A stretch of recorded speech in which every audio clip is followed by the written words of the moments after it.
Yo,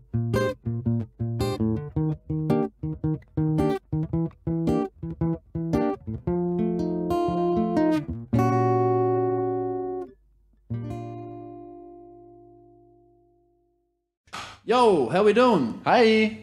We got a Saturday afternoon here in Melbourne. I'm here with Mr. Robert Daglash. How you doing, mate? Good, man. We're here with Chief too. Don't forget him. Chiefinson. Hey. Cheers, mate. Man, you've already bloody done half. Yeah. Give me some clink. It's me, mate. Oh, fucking nice. On top of Giannis. Right, mate. How you getting on? You right? Good, man. Yeah, just went and looked at guitars today. Yeah? Yeah. Well, just before we get into that, how about you give us a wee rundown of who you are? Okay. Who we hearing? I am Robert Daglish, Booker Brooks. Follow my Instagram, Booker Brooks, and follow my band's Instagram, Skelter Music. Yeah. Another Skeltorian. Another Skeltorian, that's right. We've had James Rance so far. Yeah. And I'm number 2, ready to come at you. Yeah, right. Punks. And what else do you do? So, play bass in that band. Play bass guitar. Play a bit of the regular old 6-string guitar. And I like to produce some stuff too. Right, cool. Super fun. So you would class yourself, if someone asked what you do, you'd class yourself as a musician? Yes. A musician. That's why I like producing, because you can do guitar, you can do bass, you can do keys. I can't even play keys. You get to play them all. But I like doing it. Yeah. So that's what matters. Yeah. You know what I mean? It's all about the love, baby. It's all about that love. Right. So what got you into music? Where did that start from? Yeah. So, well, as a kid, I actually fucking hated music. Like, you hated listening to music? Legitimate. As well? Nah, like, I just was, like, I was a real fucking piece of shit when I was a kid. I was like, oh, I'm gonna fucking, I was just hypo. I used to spit on my mum's friends. Like, I didn't give a shit, you know? So actually, that's probably why I ended up liking music in the end. But I was like, nah, fuck the world, fuck that, fuck this, kick your car, fucking spit on you, you know what I mean? Yep. So when teenager. Exactly, but as a child, as like a fucking 5-year-old. Oh, like a little boy. Little boy. So my sister would play music on the radio, and I was like, shut up. And then like when I was like 7 or 8, I was like listening to The Edge or something, and they were playing like rock. I was like, oh, there was a song that was like, I'm not okay. Oh, yeah. You know, and it was like My Black. Yeah, My Chemical yeah, My Romance. Chemical. I was like, holy crap, this is cool. But I don't want to let anyone know I like this. Because I've told everyone I don't like music. Yeah. I've got to keep that image up. Yeah. You know? That's who I am now. I'm the guy that doesn't like music. It's a big deal. Exactly. Everyone likes music. So I was like, I actually like that. So I started listening to them, and I got into like random bands, like Panic at the Disco, obviously. When did you start listening to... This is probably like... When did you start to like music? 8 or 9.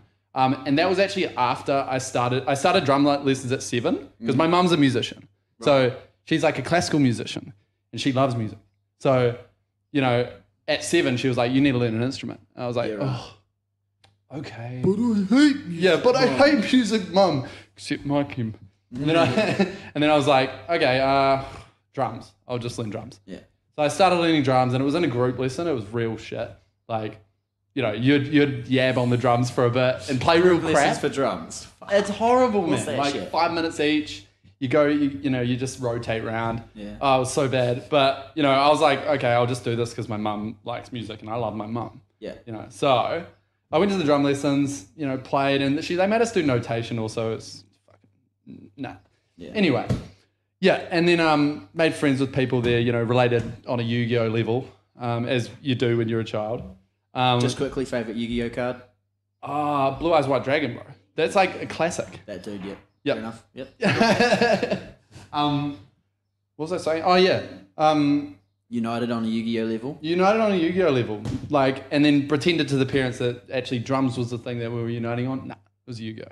Anyway, like, skipped like fucking 5 years, you know, 12 years old.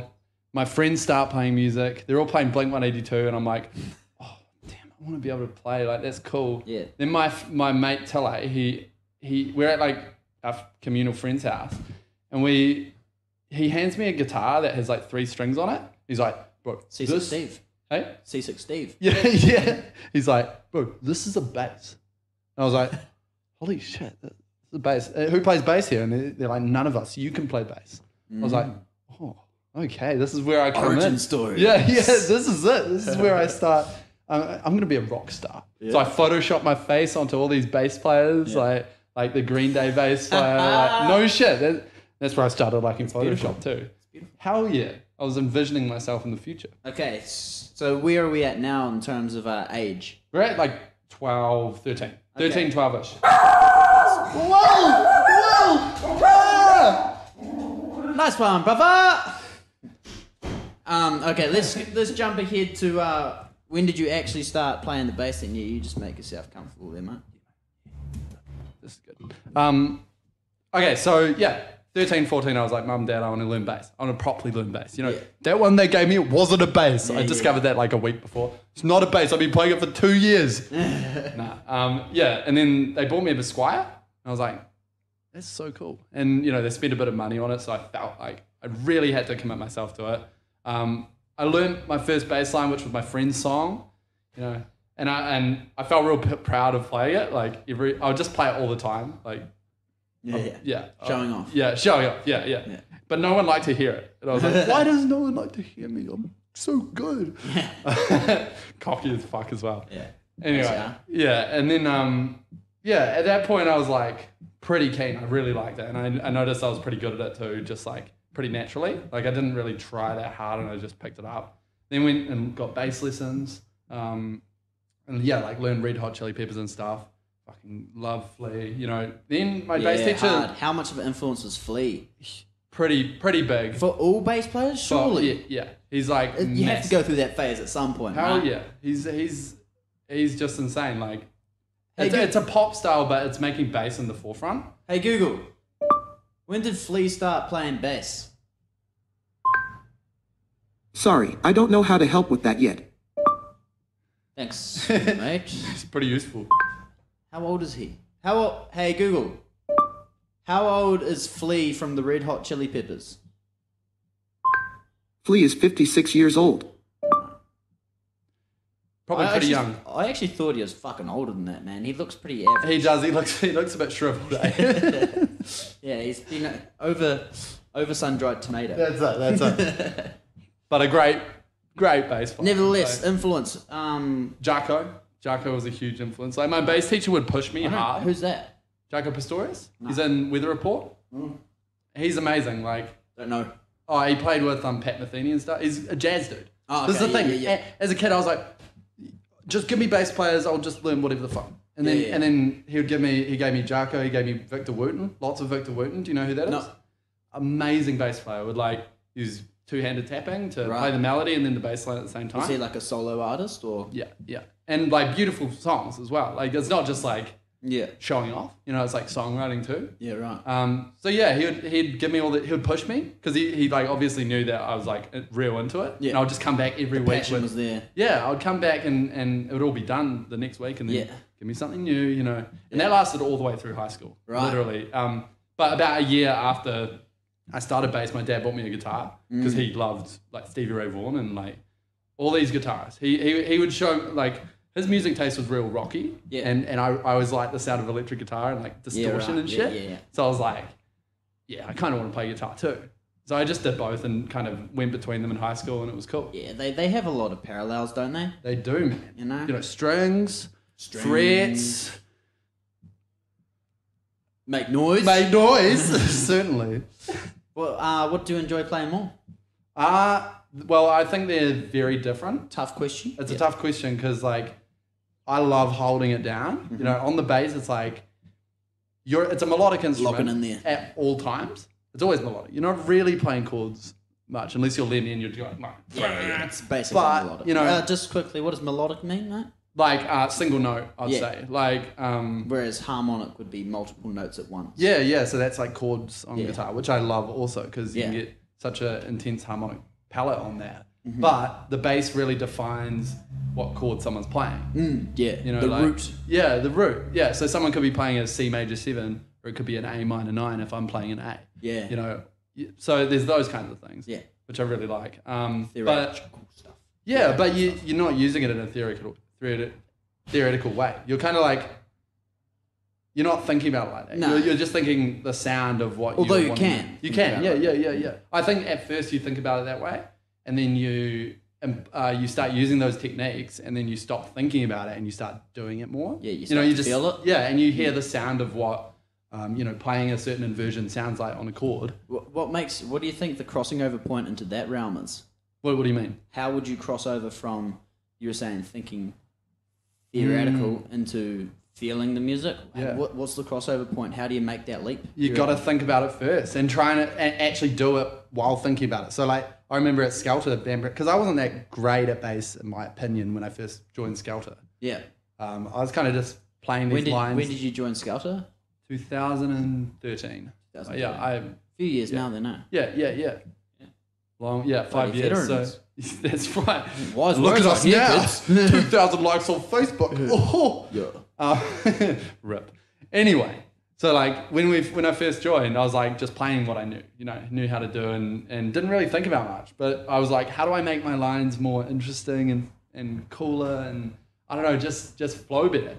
So I realized like linear movement in bass is better than like doing a certain. Well, what do you mean by linear movement? Like so if the chord was C and then to G, me going C and then to D, the fifth of G, right, and then to maybe E, which is the third of C. So linear movement would be moving in scale. Yeah. But I'm using inversions. Yeah. So I realized that inversions were really important for bass. Yeah. Right, because that's the context thing. Like, and inversions are just changing the bass note of a chord. Yeah, right? yeah. But making it feel different, making it actually changes the whole feel. Technically a different chord. Yeah. But if someone's playing the same voicing on guitar, they're not thinking a different chord. But I'm changing the chord by what note I'm on. You're changing the sound of the chord, although the structure's the same. Yeah, and you learn what feeling each inversion has for a certain chord. So for example, if I was to play that D on the G chord, it would be a more floaty feel. Yeah. What does floaty mean? I know because I've kind of done it a lot, and that floaty is what it means to me. Yeah, you've defined the terminology for yourself. Yeah, exactly. So if someone else was to do it, they might feel something else, but it would be the same thing. Yeah, you know what you want to hear, so you create your own terminology. Exactly, and to actually discover what that feels to you and your own terminology, you just have to theorize it and do it, and then you got it. So that's what I like about bass. But then guitar. Yeah, you can play, it's kind of the same thing. You can do different inversions. Yeah. But you do it in a quarter way. And it's not as much, because the bass always defines what the root note is. Yeah. It's not as much no matter what, grounding of a feeling, but there's almost more of a free sense in terms a bit more freedom, isn't there? Yeah, because you can and how you organise the voicings. Yeah, exactly. And that voicings being the arrangement of the notes in pitch order, so low to high pitch notes. Yeah, that's right. So I fucking love both of them, eh? Cool. And then you studied. Yeah, I went to jazz school in 2013, which is where I met Christchurch. Yeah. So that's where you're from. I forget there's jazz another schools Christchurch. everywhere. Yeah, another Christchurch. Yeah, that's right. Yeah, they're all over the here. Fucking place. Because we had a big earthquake and everyone moved here. Ran away. But realistically, that's not why we came. No. So we'll get there in a second. You studied. You went to jazz school in Christchurch. How was that? Will you recommend it? Yeah, certainly. Like, how many years is that? 3 years, 3-year degree. But you can, like, I know James did like 2 years of the jazz course and then went over to the pop course, so it required 4 years. So there's these certain exceptions, but generally 3 years if you're on the same course. So I did the jazz course in guitar performance. Yeah, right. Which I think applied to bass, and so that's why I did it, because it can apply to whatever the fuck you're doing. Yeah. But if I went back, man, I'd do drums. Right. Well, is that because you've already done? Yeah, it's because I've done like a string instrument, and like drums is so fun. Yeah. Just freedom. It's great fun, isn't it? Yeah. Cool. So thumbs up for the jazz school. go CPI. Oh, ARA Jazz School. Change your name. Got it. Cool. And then, so why are you here? What brings you to this fine city? Yeah. Child? So, first of all, it was because the band was moving over. You know, the band suggested it. We were like, well, we were offered by this guy called Tom Larkin to come over and do this course. And we were like, if you want to hear the real nitty-gritty details, we won't go into it too much. We've kind of done. Go check out James's podcast, episode 16. We've got quite a bit of detail on that one, but we'll go over it again briefly. Yeah. So like he just pretty much asked us to come over and do this course, and we like didn't do it for a bit. We thought we'd wait a year, and we did. We waited that year, and all decided it was a worthy thing to do. And for me personally, like in my head, it was going to push me away from comfort, which I think comfort can be quite limiting, or can make you a bit lazy and complacent, and you know, so like out of your comfort zone, you got to volunteer into that chaotic world, you know. Exactly, man. A lot of opportunities. That's where they all are. That's where all the opportunities where the fun is. It's also where the danger is too. Totally. But that's that's a good thing, because like I reckon, because it's interesting because I was looking at all my notes from last year,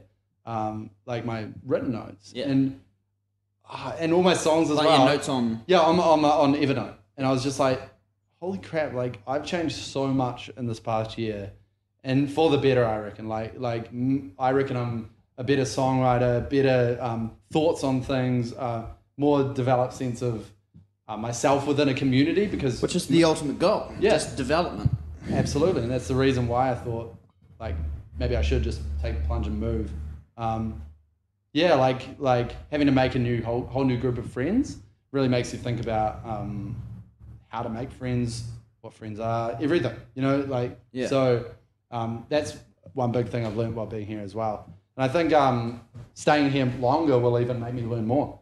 Yeah, it's doing that, isn't it? Yeah, man. It's in there. And for you, that's done the same thing? Yeah. Similar? No, mine's pretty good.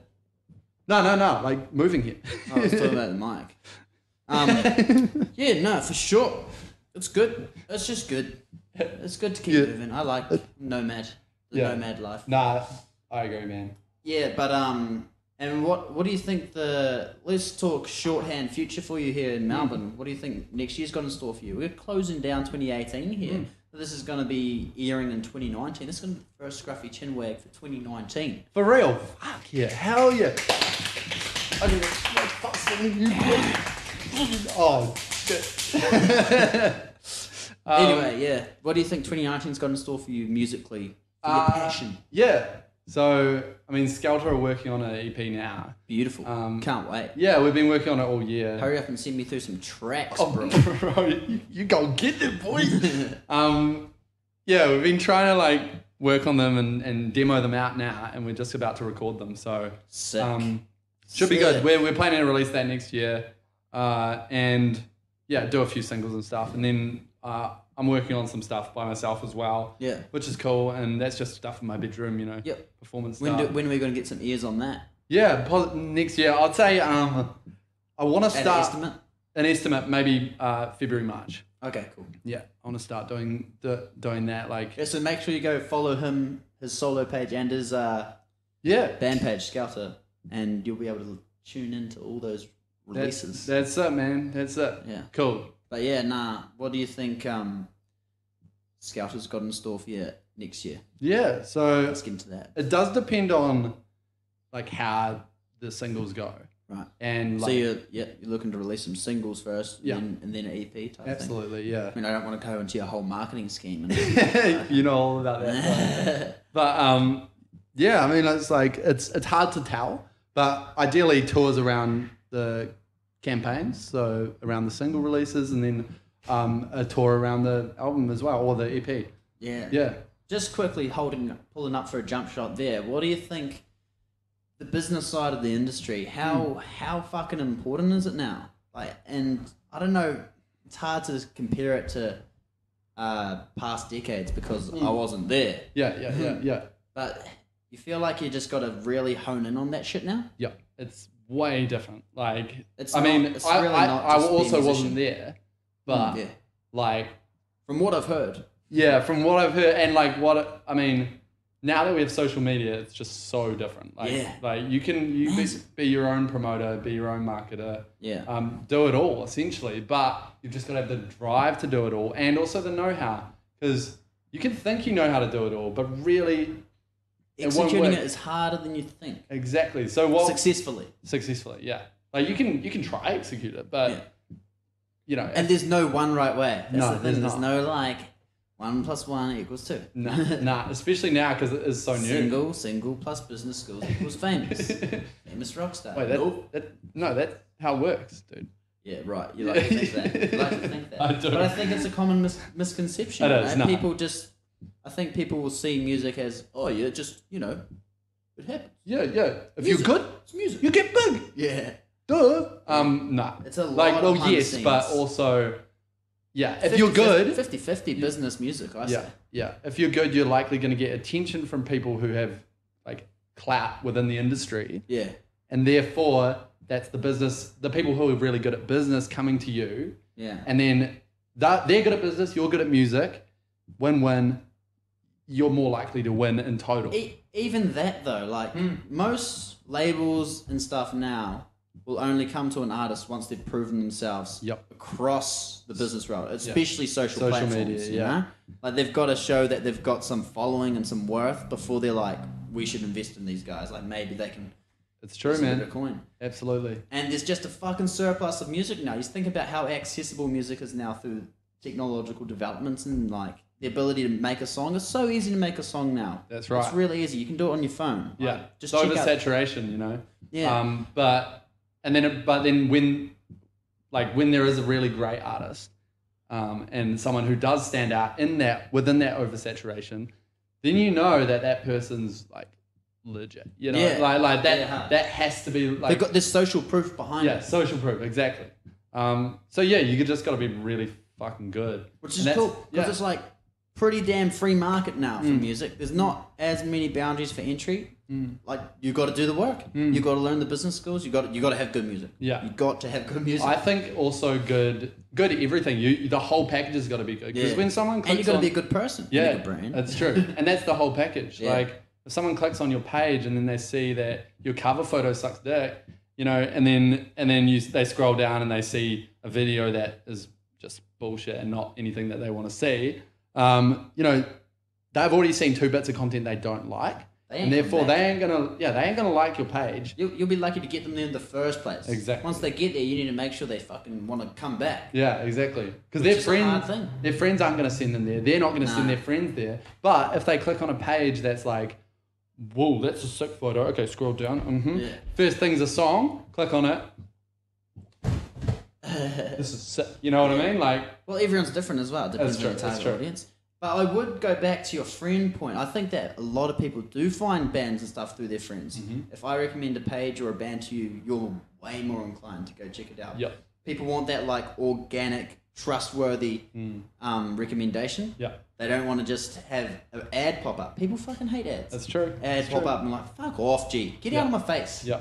That's true. They want that social proof once again. You know? Exactly. It's very valuable now. Yeah, man. Like, if I like a band, I will recommend it to people. You know, people that I think would like it too. Because they're friends with me, so they're likely to like what I kind of like. Yeah. And then that band... Or you know they won't like it. Yeah. Yeah. If they're a friend, you should probably... It's likely you'll know their musical taste. Exactly. And that's... a lot of the bands that I like right now have been recommended to me by friends, and then I've kind of passed that on as well. Not even thinking about that. Like, just thinking, oh man, they would like this, and like, you know, I like it, and let's share that music together. You know? Yeah, hard. So when you're hanging out together, you can kind of talk about what's happened as well. Yep. So as that social common point of reference. That's right, man. It's quite cool. Music with Rob and Ruben. Scruffy Chinwax. Yeah. Coming at you. I want to get back to the Melbourne side of things. Let's step away from music for a little bit, eh? What do you think about Melbourne in general? The life, the lifestyle. What's it doing for you? Well, it is a lot harder to get around for me. I don't have a car. I had a car in New Zealand, you know. Why is it harder for you to get around? Just because you don't have a car? Yeah, because I don't have a car. Like because it's a big place. PT is really great. Yeah, it's a massive place, but yeah, like, because I don't have a car here, I have to take PT, and to get to work, I have to take 2 buses. So where are you based? I'm based in Yarraville. Which, yeah. Yeah. And your work's my work's in Maribyrnong. It's at High Point Shopping Centre. just up the bloody road from Just us. exactly like And where are you working? Itty bitty walk. Apple High Point. Yeah. Good old Apple. So the Apple store. I'm a specialist. I'm Yeah, special. so what's that like? Very special. It's cool, man. Yeah, How long it's have you really been cool. working there now? Since June. Yeah. Yeah, it's awesome, man. We'll get a bit more into that in the next part, I think. awesome. Yeah, cool. But well, yeah. What about Melbourne in general? Yeah, so You like it? I like it a lot. Tell us 2 things you like, 2 things you don't like. Yeah. One thing would certainly be the gigs, like, and being able to go out to the town, because obviously, yeah, Christchurch had that big earthquake and it stopped. You know, in fact, me and the year above me from in high school, from going out after high school and actually having a town. Yeah. So yeah. you know, it was all Too house true. parties. That was just bad timing. It's just bad timing. That's it. But we had house parties. It was fun, real fun. Loved house parties. Love house parties. Something I miss, in fact, from Yeah. Melbourne. But having a city that's so vast and so many different like a diverse range of people as well is really, really freaking nice. Yeah. Like, And it's so such- many of them. Yeah, it's such a change. Like, that's So the diversity is a positive. yeah, diversity is a positive to me. Like I've met so many people here, and like lots of people I really like, lots of people I don't, but I think all of them are valuable. You know, like learning something from them. A lot of Uber drivers don't have a car, pay for Uber. Oops. You know, Or Ola, or Didi. Ola, Or DD. Taxify. Yep. Only knew Uber in Christchurch. Is that right? Yep. Discovered all those in here in Melbourne. So was that 2 points of positive? The diversity and the gig scene? Yeah, I'd give it. Yeah. Oh, yeah. Pretty good? Yep. Pretty good. How about 2 points of negative? So you've said how hard it is to get around. Yeah, that's certainly one of them, man. A second point of negative. Maybe it is that it's really crowded. Yeah. There is a lot of people. Yeah. Like, that's both a positive and a negative. Yeah, Because, yeah.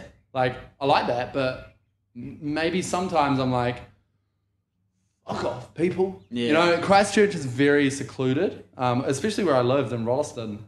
Like, Rolleston was like half an hour out, which was a lot. Yeah, And that I'm, is I'm quite like a bit. 50 minutes from my work now. Yeah, but I know, it's weird, I eh? used to be like, man, I'm so far away. I know. What the heck? Like an hour and a half from one of my works. It's like, that's fucking further than closer to Dunedin. That is, man. That's a long way, man. And you do that every day? No, Or no, 1 day a week. 1 day a week? Yep. How? Yeah. Is that why? Because it's an hour and a half away? You're like, I'll limit that to 1 day a week? Yeah, I have 2 schools that I teach at down there, so it's not as bad. So I do the morning and then I do after school as well. They still, you bang it out. Like, you're just Yeah, like, yeah, it's my one gay day. Yeah. Gay day. Gay With day. that gay day. Yeah, I mean, like, yeah, I mean, I did a different job in New Zealand as well. Yeah. So I'd say one negative is not having like that a music job. Yeah, okay. Yeah. That being said, I love the Apple job because it is such a different And experience. different, yeah. Yeah, it's different. Like which is exactly why I came here, for that difference. Yeah. But I want to get it more into teaching again and gigging because I was in a wedding band for a year in New Zealand and I played like 90 gigs. You do get a little bit sick of gigging as well, though, I reckon. You do, but like But then you miss it. it's so good. And it's good. Whenever I got sick of it, I always reminded myself, nah, like I'm so lucky to have Better this. than anything else. This is way better than anything else. Yeah. Like this is ideal. Yeah, right. Yeah. But the idea is here doing that, but with original music and Sussing trying. it. And I know that that's a business and that takes longer to grow. Formulate, yep. But the rewards can be much greater. Yeah. Much greater. So that's the idea. Awesome. Yeah, well, we're doing we're using Rob's camera today, so we've only got 30-minute stints, and that's about 30 minutes right there. So we're actually gonna not get a recommended tune for this one, and me and Rob are gonna have a cheeky little jam. Yeah. Can I recommend a tune anyway? Okay. Fine, Rob. Okay, the song is called Canyon Wide, Ocean Deep by Jacob Collier. It's amazing. It's so beautiful. It's a beautiful song. Yeah. Nothing wrong with a bit of Do you beauty like in your beauty? life. I like beauty. Sweet. Yeah, we're gonna set up for a cheeky jam, and we'll be back soon. Holla holla. All right. There's a bit of a jam. Bit of a jam for you. Yeah. jam? Buddy. Yeah. Can we peanut butter too? Yeah. What should we go in? B minor, is it? B minor. Or do we go B minor to a what? B minor to a bloody A with a C sharp in the bass. A with a C sharp in the bass. There's Yeah. a bloody D. Oh, yeah, do yeah. And then Oh, this tangy one, get this. Yeah, alright. So what's that like? So F sharp 7. Oh. Fantastic. Let's do that then. Okay, I'm gonna kick it off with the chords for you. Go on.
9, yeah. Hitting you with the jam. Wow. Jam City. Very good, thank you. Jam Very, City. thank you very much, Robert. It's a Jam City. Robert.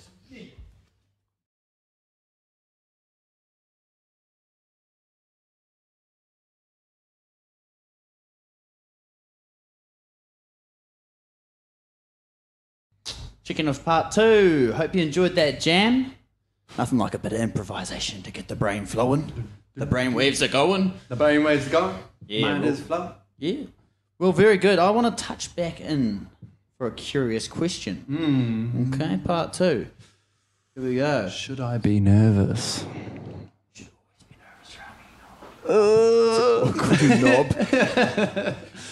Okay. What Some do. is common practice that is morally wrong, in your opinion? What is common practice? What do you mean by common practice? Like, what's something that happens like commonly Yeah. in everyday life that you think is like morally wrong? Morally. Like by the masses? Just anything that's common. Yeah. So, Okay, well, I mean, there's a lot of girls at work who I talk to who say they get catcalled every day. right. And I have never catcalled anyone. Like, so I didn't, you know, and I've talked to a lot of girls about it. And they're like, yeah, that's like everyday thing. And I'm like, that's... Like, what type of catcalls do they do? I reckon. I don't know. They just say like, people are like, fucking, hey, hottie, fucking, hey, Australian, who'n that? Yeah. Stuff like that. You know what I mean? I just sometimes wonder what the definition of a catcall is. Like, is it just, I know. Is it just saying hello? I've never experienced this. So I don't I've never know. been catcalled This then. is the thing. Apparently this is something that happens in everyday life for a woman that I can't relate to because I've never had it happen to me. But I would say that that's morally wrong for someone to be abusive in a catcall. Maybe not. It depends on what the subject matter of the cat. You know. Yeah. It depends on the context. It depends of on the catcall. it depends on everything, but I'd say that's something that happens in society Yeah. that is probably not so morally correct. Right. Or, Fair enough. Yeah. But that being said, I can't even prove it happens Right. Yeah. because it hasn't happened to me. This is Have you ever seen it happen?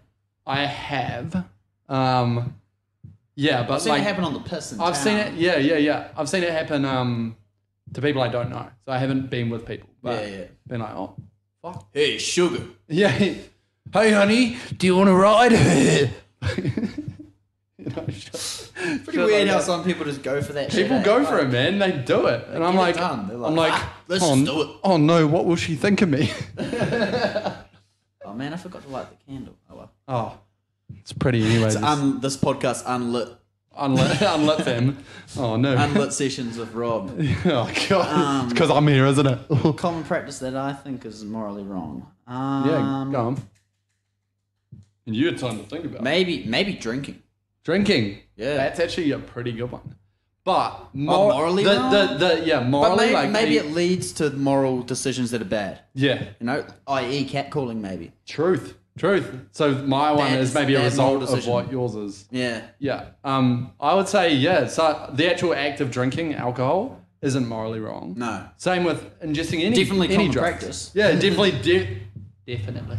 But, yeah, it's not like, that's It's not a morally wrong. precursor But to a moral decision that you might regret. Exactly. But you can't say that's a fail safe because like not everyone makes morally bad decisions when they're induced true. by alcohol. I mean, I'm sure there's a lot of love made when they're inducing oh alcohol. yes, as well. definitely.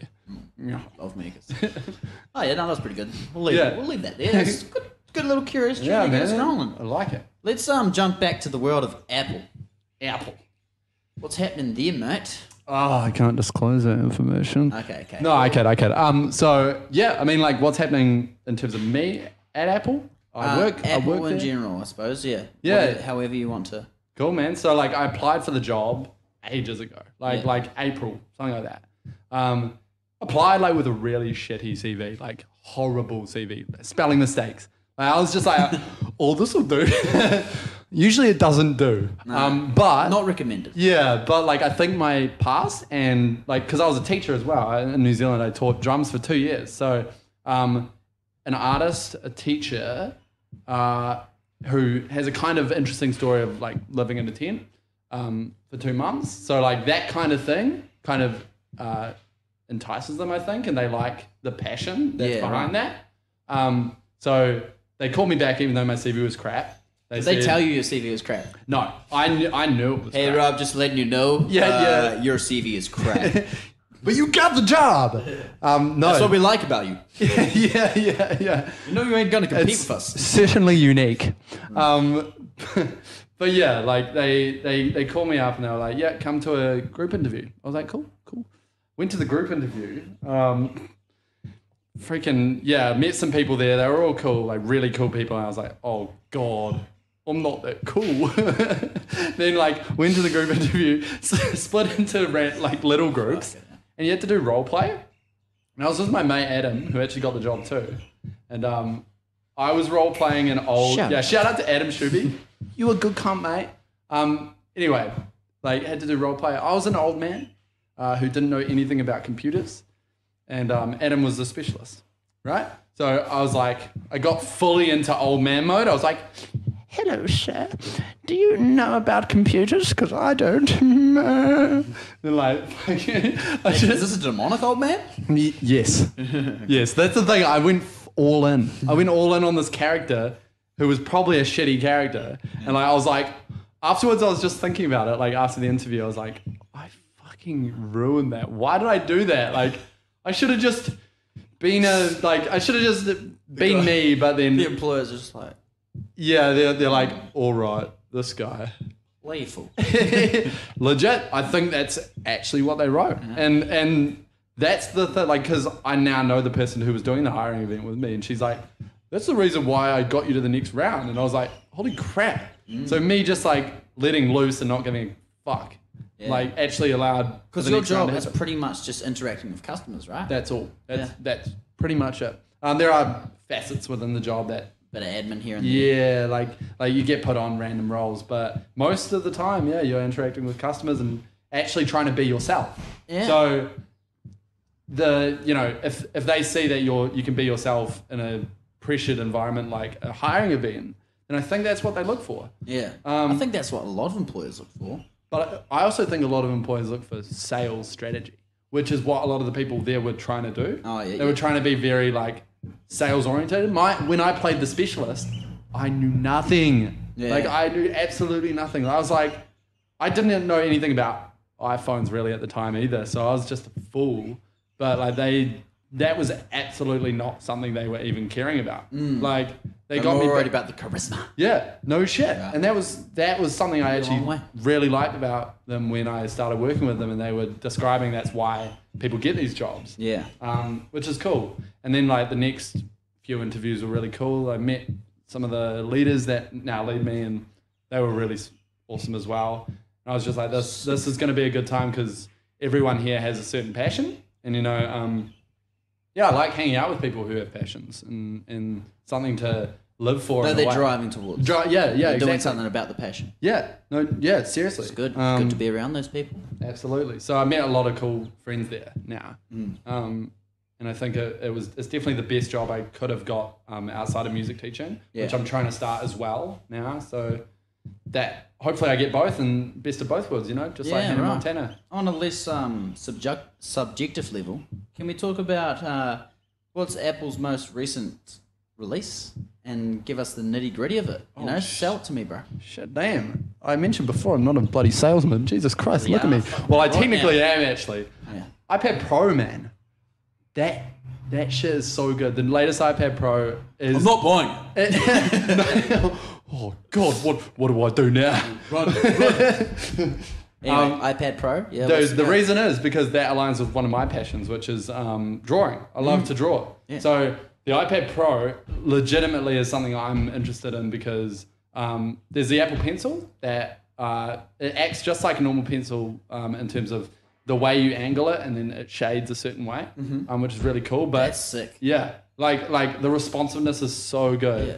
And then I remember you showing me that. It's a fucking cool way. It's amazing, man. And because I showed you one, but that was the last generation. So the new one's fucking even better, like so good. And it's all USB-C as well, meaning like fast charging and shit. Yeah.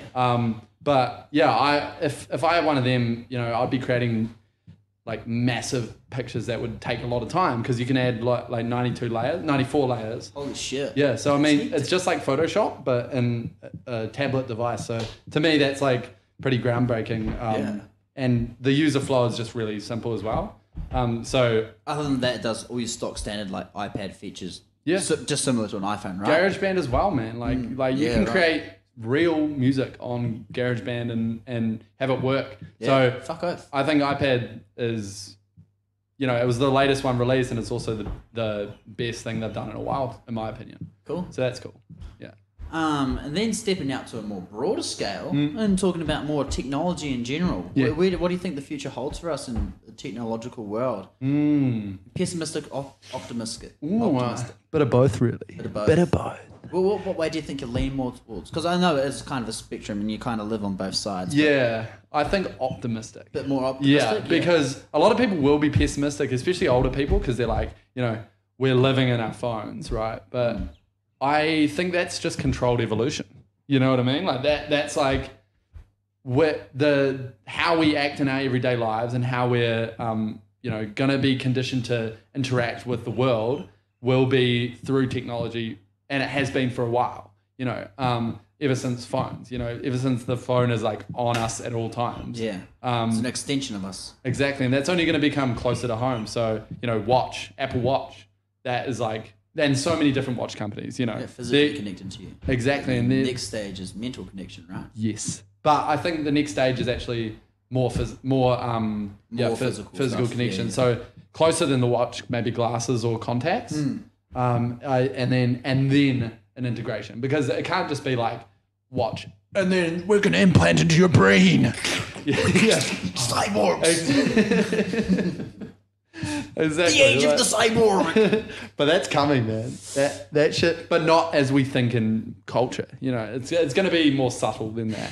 I would say I'm definitely more pessimistic about the technological advances going on around us. Fair enough, man. I think it's moving. Fair enough. I think it's moving far too fast for us to adapt to it. You said it's like controlled evolution. Evolution, yeah. I don't think it's controlled. I think it's True. just a technological evolution that's happening, or revolution, I suppose, and then we're not going to be able to keep up. I don't reckon. No. And no one likes to slow progress. It's really hard to slow progress. You're right. People fucking hate it. If you told everyone that we had to stop using iPhones tomorrow, or else the world's going to die next year, Wouldn't be a thing. Probably wouldn't do it. Wouldn't be a thing. Like, legit, we wouldn't believe it. No. We wouldn't believe it. And it's quite possible that could be the case. Yeah. Who knows? Like, we don't know where this road ends, and I suppose that's what scares me about it. Yeah. And a lot of things, I just feel like a lot of skills must be getting impaired. I teach in the schools here, right? Yeah. And every single kid has one of those like netbook things. Yep. That's Requirement. just a whole. They're having a whole different life Yep. to what I had. Yep. We didn't have that shit. But maybe their learning's more streamlined. Maybe. So maybe they're learning more efficiently.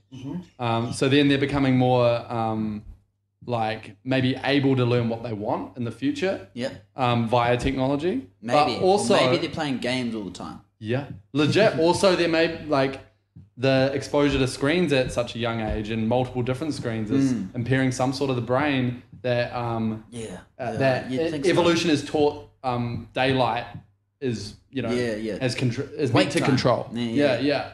So it's hard to Like know. it's a natural control, isn't it, for us mechanism? Yep, and you mentioned it when it's going so fast. Although we do you're have right. blue light filters and stuff going on, and night lights True. on screens, but it's still not. Do kids use it though? Are they even No, aware? probably not. You know, like Parents, make sure you fucking sort that out. Put a bloody night light on your kid's phone and shit. or even limit the freaking phone because like Hell that's good. You know, I think there is a Probably easier said than done. But because Like, we don't. You're right. We don't have time to actually adapt on an evolutional level. Like we can't have natural selection right now because it's going so quickly.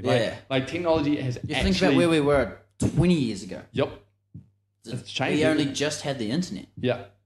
more or less. And now it's like, it's literally a whole culture. It's been the fastest change in culture It's crazy. ever. Like, I'm people pretty are sure. gonna- if we survive, people are going to look back on this period and it's going to be a fucking monumental moment of history. Yep.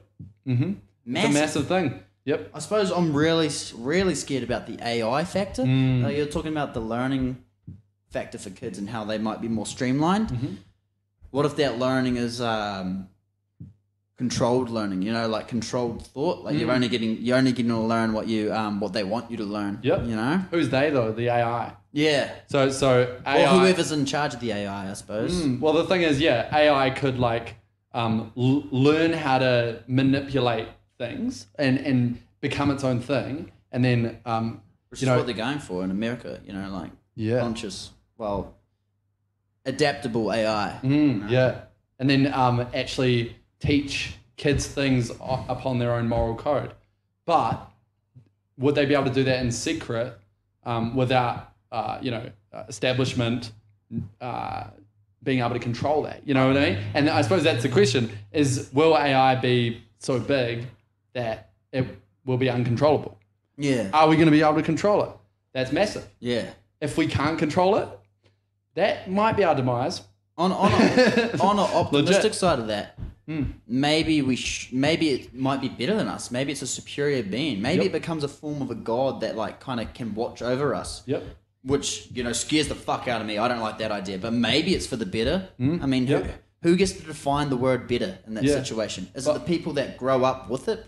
Because I'm sure if you grew up with it and the AI is telling you it's good, then everyone's just going to be fine with it, you know? Yeah. I feel like we're going to lose a lot of shit that we have now that we find valuable. Most likely, but we only find it valuable because that's what we've grown up with. Yeah. And the new generations will be used to it's happened from generation to generation to generation. You know? And hopefully it'll be a mixture. So like, us integrated into AI, and then our brains so that our brains are developed with the AI in unison with each other.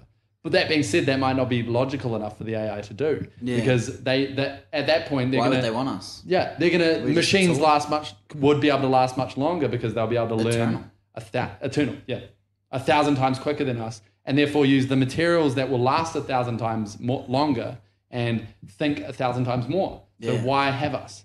Now that's where we need to be able to control AI being developed in that way. Yeah. I mean, ultimately, I'm a humanist, so I want to human first. Yeah. Always. But whether or not that's even possible, because once AI reaches a certain level of use or level of smartness, being able to learn quickly, then likely we'll be able to take control of things. Yeah, I don't think we understand how powerful it can be. No, I don't either. I literally don't. But it sounds like it can be pretty fucking like crazy. Yeah, It's improving a lot, and you see some of those robots coming out of that Boston. I can't remember the ones that can adapt, like they're walking, and the dog ones. Yeah, I suppose just all the crazy robots that are coming out now. Yeah, and all you have to do, if you want to be a pessimist on it, all you have to do is watch Black Mirror. That's true. That shit will. But those are like possibilities, or real. I know that's the best real thing about that show. They're real. They're real possibilities, and not too far down the track. Yep. Realistically, like 10, 20, 30 years type thing. Yep. It's scary. It's scary as fuck. In China, they have that fucking social media rating thing. I'm pretty sure. What was that? Have you seen the Black Mirror where there's the social media? Oh rating yes. You rate them like Uber. Though that was a bit like. The Black Mirror's version was a bit like, it wouldn't, I don't know if it would actually turn out like that, but there have been ones that I'm like, that could be possible, like the one where... They do have that in China though. But is it the same? I can't remember exactly the episode. I can't because they don't have implants yet. That's the crucial part. But rating someone and then that being their social like measure, so like... Their social worth. Proof, like we were talking about in the first part with the music. Yeah, but like, I think like for me, if I'm going to judge someone and if their page said... but for someone who's grown up with this technology, but the person growing up with it would maybe still have the ability to judge whether that's worthy judgment and based on their life, because they might meet someone who's a 1, but they might like that person. For sure. So like, I suppose that points to the importance of how difficult parenting's going to be over these next fucking 10, 20 years for us. Yep. Probably. Yeah. Rip. God. I think parents are going to have to adapt. Like, they're going to have to get used to this freaking life, what it is right now. Technology being dominant. Yeah, I think they are already. I mean, just working at Apple, people are coming in and they're aware that their kids are actually learning quite efficiently on these devices. Oh, fuck yeah. You know, like... And they're probably better at them than you. Yeah. As well. And getting rid of paper, like having just a device where all your documents sit and actually they're stored on the cloud. And thin air. And thin air, yeah. Like, so it's like so accessible. You don't have to be able to find that book that you lost. Scary thing about that, I suppose, is it's accessible. But the security is high. I know. So it's like... I know. Is it? Who's it? Is it? I don't know. Yeah, you're right. No, the thing is, Like, you're probably where's the talking shit about live? like governments and physical feels safer. Yeah. No, You're right. I'm you can keep sketchy a notebook in your room or locked in a safe if you're like that. No one's doing it. Yeah, but who's going to want to access school files? I would understand with like maybe more confidential files like agreements, contracts. Things like that. But little bits and pieces in that point. Yeah. But maybe the AI can get so advanced. Maybe AI can empower communism, and like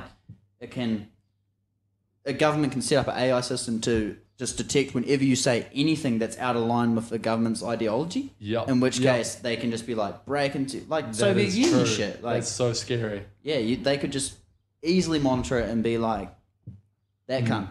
Yep. Jail. He said something. He said he's going to do drugs on the weekend. Not too sure about that new policy the government put in. What do you guys think? Jail. You're totally right, man. Like if communism and that kind of thing can happen. Yeah. Like fully. Yeah. Like that's scary as fuck. But I mean, also like advertisers might be able to use AI to see your personal notes on what things that you're thinking about. And then use that to sell things to you. Yeah. So that's kind of scary as well. Less detrimental, but scary. Less detrimental entirely, but that's like, it's all of an invasion of privacy. It's all the same thing. Privacy's going out. It's a trade-off, convenience or privacy. Like, Yep. Where's the line? Apparently Australia just passed a bill that says that they can access your like private conversations and files and stuff if you're suspected of terrorism. So and they're probably the people who are judging what's suspected of terrorism. So exactly. you could be a judge. Yeah, exactly. So they could really search anyone's files. Yeah, exactly. Yeah, so it's kind of vague and it's kind of freaking scary. Yeah. But that's actually a reality right now. So what you're saying before is entirely possible. That's the thing that really scares me. Like how do you control this? How do you regulate this technological thing? Because there's nothing happening. There's nothing happening. Literally. We've got nothing on it. We can't. We're just really just like accepting the convenience, taking away our privacy, and just hoping shit turns out fine. You know? Do you think there'll be a rebel group or something? Like the non-technological users. We're the non-techs. No technology. No tech. Yeah. No, I like it. That's us. It's us. No, that's him. I suppose we are just putting a lot of faith in the AI creators that they're good people. Oh God. Oh jeez. We don't know them. We don't know them. Who are they? It only takes one. It only takes one. It does, doesn't it? One really smart one who's evil. Yeah. Which is, like in that common movie stereotype. Looper. Is it Looper? Who? Yeah. Seen that movie Looper? No. There's that little kid have, genius, and he's like, and he's gonna be evil in the future, but he's not evil, but he's only evil because the Bruce Willis goes back in time. Anyway. Shit, I didn't start the timer. So we're on. Oh no. Well, that's about to finish. Bye. See you soon. Oh God. Is it like I right now? I think it is. It's flashing. Okay. Okay, well, we'll stop it here and we'll mold some more together. Okay. You want to do some more? Yep. Okay. We can do another one. Because of me camera. Yeah. Sorry, fellas. Nah, we're right. Yeah, anyway, we had to have a break there because we just got way too wound up about AI. Oh my Personally, God. myself. I drank a little too much. Luckily, I'm sober now. Fucking Not. spitting it up. We're almost coming to the end of our time, like I was saying. We've got a few more minutes to go. I'm going to smash out the high virtue test. Is there anything else you'd like to bloody talk about there, mate? Just a wee quick snippet. Just reiterate on the Skelter and the... Definitely go follow Skelter's Facebook page and Skelter's Instagram page at Skelter Spotify. Music and Spotify. We're going to have stuff come out this next year and you're going to like it. I promise. Also, Booker_Brooks on Instagram. Again, things are happening. Yeah, cool. Love it. No, it's been really good, man. Been a good one. Honestly, like I said in James's podcast, I really like these guys' music, and I recommend you check it out. It's good stuff. We're going to smash out the higher virtue test to clean her up as we do. So what we've got is just an option A or option B or option X or option Y. Oh, There's only two, actually. there's two. Okay. Okay, so kicking her off with an OC. So where do you live more? So if you live more on the side. OCD or hoarding? Hoard. For sure. Hoard for sure. Yeah. Hoard for sure. There's a song. We've got it. It's a song. Do it. Comfort or adventure? Adventure. Compassion or competition? Compassion. Harmony or honesty? Honesty. Group or solo discussion? Solo. Purpose or pleasure? Purpose. Happy and sad or content? Happy and sad. Question or answer? Question. Power to the individual or power to the group? Power to the group. Yes or no? Yes.